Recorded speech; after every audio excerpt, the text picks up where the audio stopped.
I was sitting in my seat on an airplane, waiting to take off, with a handful of Valiums and an iPod.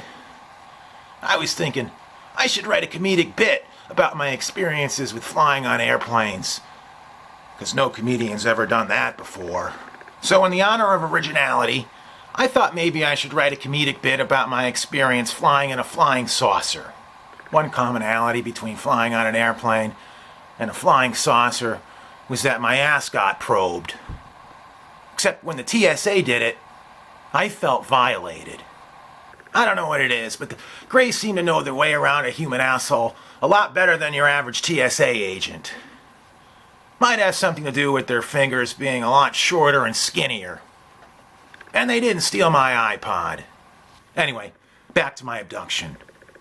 Trying to explain an alien abduction to someone who's never been abducted before is nearly impossible. But to give you an analogy, it's exactly like being kidnapped. Except that instead of being kidnapped by humans, you get kidnapped by child-sized mind-reading aliens with big heads.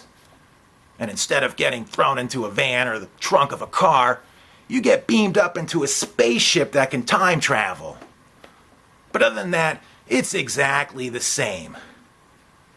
Without the ransom. Not the most perfect analogy, but you get my drift.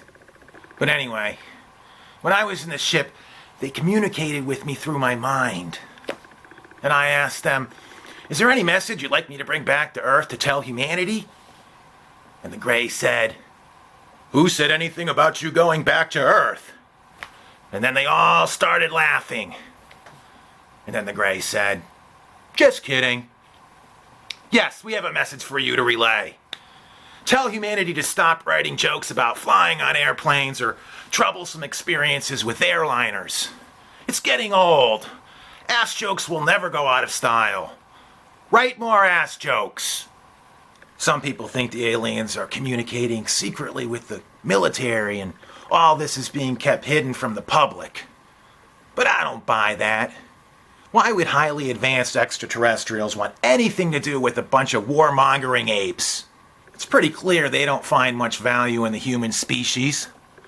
The fact that they're more interested in our buttholes than our brains says a lot.